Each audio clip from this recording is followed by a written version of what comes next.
Series है जो कि ओपन के नाम से जाना जा रहा है, ठीक है ना। इसमें सभी बच्चे इनवाइट थे जो भी हल्द्वानी में नजदीक थे, ठीक है। आज जो है आपकी परीक्षा और ज्यादा गहरी है, हो सकता है आपसे अच्छे बच्चे भी यहाँ पर आज टेस्ट देने आए हो सकते हैं, ठीक है भाई। तो सिलेबस आपको बता दिया गया है,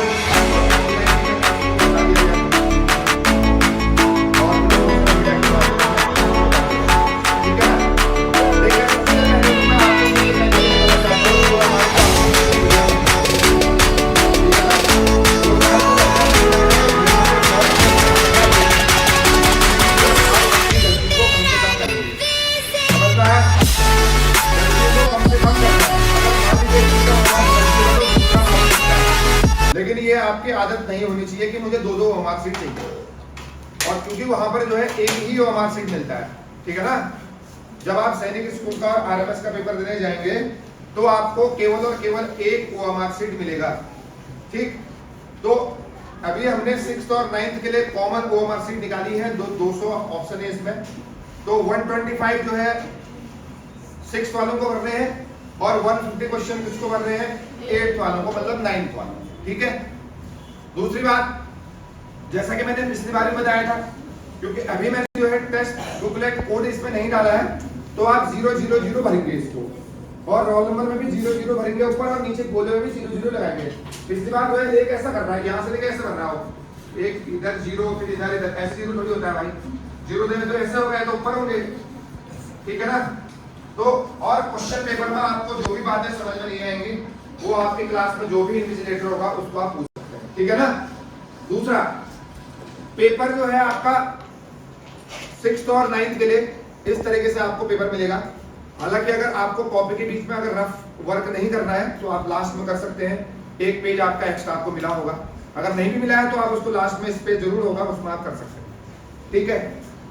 दूसरा, जैसा कि मैं आपको बताते आया हूं, देखो आपको पेपर को जो है सही तरीके से करना बहुत जरूरी है। आपको भी लग रहा होगा आपकी क्लास में परफॉर्मेंस कुछ और रहती है और लेकिन टेस्ट में कुछ और हो रहा है आपके साथ, ऐसा आपको लग रहा है, ठीक है। मतलब इन द सेंस कि मतलब आपका क्लास में बहुत अच्छा परफॉर्मेंस है लेकिन यहाँ पर आपके क्वेश्चन गलत हो जा रहे हैं। देखो, इसका मतलब यह होता है कि आप या तो क्वेश्चन को बहुत जल्दीबाजी में पढ़ रहे हैं या आधे पढ़ के उसको सॉल्यूशन करने की कोशिश कर रहे हैं, ठीक है। और कुछ बच्चे ऐसे हैं कि आसान क्वेश्चन को भी गलत कर रहे हैं, चाहे वो 6th क्लास के हो चाहे 9th क्लास के हो। टेस्ट लेने का एक ही मकसद है, आपको अपनी गलतियों को कम से कम करना है। आपको पता होना चाहिए आपका आरएमएस का पेपर जो है 15 दिसंबर को है, तो ज्यादा समय नहीं है, तो आपको अपनी गलतियों को कम से कम करना है, ठीक है। और मैंने पहले ही बता के आया हूं, पेपर में टाइम बहुत मिलता है, आपको गलतियां कम से कम करनी है, क्वेश्चन पूरा पढ़ना है, ठीक है ना।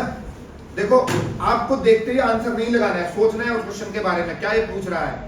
कभी कभी करेक्ट की जगह बच्चे इनकरेक्ट पढ़ लेते हैं, कभी कभी बच्चे इनकरेक्ट की जगह करेक्ट पढ़ लेते हैं, बात समझ में नहीं आई। तो आपको पेपर को ध्यान से पढ़ना है, सबसे पहली बात। और मैथ्स के क्वेश्चन भी आप लोग, जैसे कोई एसआई और सीआई का क्वेश्चन है, आप लोग सोचते हैं यही पूछ रहा है, लेकिन क्वेश्चन में लास्ट में कुछ और पूछ रहा होता है। क्वेश्चन के ऑप्शन ऐसे डिजाइन किए जाते हैं, एग्जामिनर को पता होता है, अगर आप गलत भी निकालेंगे तो वो ऑप्शन में जरूर मिलेगा। अगर आपको किसी में फॉर्मूले में प्लस की जगह माइनस लगा दिया, उस तरीके से भी ऑप्शन होते हैं वहां पे, और वो आपको पहला ऑप्शन मिलेगा, जो आप टिक लगा देंगे वही आपको गलत हो जाएगा, ठीक है ना। तो ऑप्शन को आपको ध्यान से पढ़ना है। दूसरा, क्वेश्चन को ध्यान से पढ़ना है, जीएस को क्वेश्चन को ध्यान से पढ़ने हैं, और इंग्लिश हो गया, रीजनिंग हो गया, जो सेगमेंट जिसका होगा। दूसरा, ये जो पेपर है इसमें बहुत सारे क्वेश्चन आपके पीवाईक्यू भी होंगे, मतलब प्रीवियस ईयर क्वेश्चंस, चाहे वो सैनिक स्कूल के हो चाहे वो आरएमएस का हो, ठीक है ना। उन क्वेश्चनों को आपको, देखो मेनली जो है, आप हमेशा जीएस में प्रॉब्लम आती है बच्चों को, मैथ रीजनिंग तो बच्चे करते हैं, इंग्लिश भी करते हैं, मेनली जो है जीएस में प्रॉब्लम आती है। ये जो पेपर मैंने बना रखा है, ठीक है ना, इस जब आप घर जाएंगे इसकी एनालिसिस करें, आपको शाम तक जो है क्या मिल जाता है, इसकी आंसर की आपको मिल जाएगी। जैसे पिछली बार मिला था, कितने बच्चों ने एनालिसिस किया था, हाथ खड़ा करो, घर जाके बताओ, बहुत कम बच्चे हैं, और बाकी तो खाली हाथ खड़ा कर रहे हैं, नीचे करो हाथ। तो आपको जो है देखो, घर जाके पेपर की एनालिसिस करनी है, तभी तो आपको पता चलेगा ना कि कौन सा क्वेश्चन गलत हुआ है, कौन सा क्वेश्चन सही हुआ है, और कौन सा क्वेश्चन सही होना चाहिए था और गलती से गलत हुआ, तभी तो पता चलेगा ना। अब आप 2 दिन बाद पेपर के एनालिसिस करेंगे, 3 दिन बाद करेंगे, तो आपको पता चलेगा कि मैंने आंसर कौन सा लगाया। ठीक, घर जाके जो है पेपर को एनालिसिस करना बहुत जरूरी है। और जीएस के क्वेश्चन आप जो है एक कॉपी बना सकते हैं, उसमें नोट कर सकते हैं, जैसे लाल किला किसने बनाया, ताजमहल किसने बनाया, ये कब भारत आया, साइमन कमीशन कब भारत आया, कब गया। ठीक है ना भाई। इस तरह के क्वेश्चन अगर आपको याद नहीं हो रहे हैं तो आप जीएस के क्वेश्चनों को एक कॉपी में नोट कर सकते हैं, और साइंस के भी। ठीक। और रही बात दूसरी, मैंने जैसे हर पेपर में आपको बताते आया हूं, एक क्वेश्चन है आप उसको अटेम्प्ट करके फिर आप ओएमआर मत भरिए। अगर मैं सबको बच्चों को चेक करूंगा, आप लोग क्या करेंगे, अगर एक क्वेश्चन है तो उसको ओएमआर भरते हैं, दूसरा क्वेश्चन करते हैं फिर ओएमआर भरते हैं, आधा टाइम निकल जाएगा, तभी पेपर आपका छूटता है। यानी कोई एक्सक्यूज नहीं रहना चाहिए। आपको पहले मैथ सेगमेंट करना है, जो भी आपको अच्छा लगे, जीएस लगे, इंग्लिश लगे, रीजनिंग लगे, साइंस लगे, आपको हर एक सेगमेंट को पहले करना है। जैसे मैथ्स किसने कर दिया, 50 क्वेश्चन आपको 6th में मिलेंगे और 9th में 50 क्वेश्चन मिलेंगे। अगर आपको 50 क्वेश्चन आपने मैथ्स कर दिए, फिर आप मैथ्स के गोले भरिए, इसमें वो मार्क फिल कर सकते हैं। उसके बाद आप रीजनिंग करिए, रीजनिंग के भरिए। जो ऐसा नहीं कि आपको 50 के 50 करने, ऐसा मैं नहीं बोल रहा हूं। आपको 50 में से 40 क्वेश्चन आए, 45 क्वेश्चन आए, जिसमें आप श्योर हैं वही आप इसको फिल करिए। जिसमें आपको कंफ्यूज हो रहा है उसको आप गोला मारिए, या कुछ ऐसा साइन मारिए कि बाद में अगर मैं चेक करूं तो मेरे को वही क्वेश्चन मिले। सर ने बोला कि 50 के 50 करने हैं, तो पहली बार 50 के 50 ऐसे नहीं लगाने हैं। जो आपको आएगा आपको उसको पहले करना है। जब उसके बाद पूरा पेपर आप कर लोगे तो सेकंड राउंड में आके जो क्वेश्चन आपके छूटे हैं उसके बाद उन क्वेश्चनों को आप कर सकते हैं। तो ये मेरी इंपॉर्टेंट इंफॉर्मेशन आपके लिए। ठीक है भाई, सबको समझ आ गया।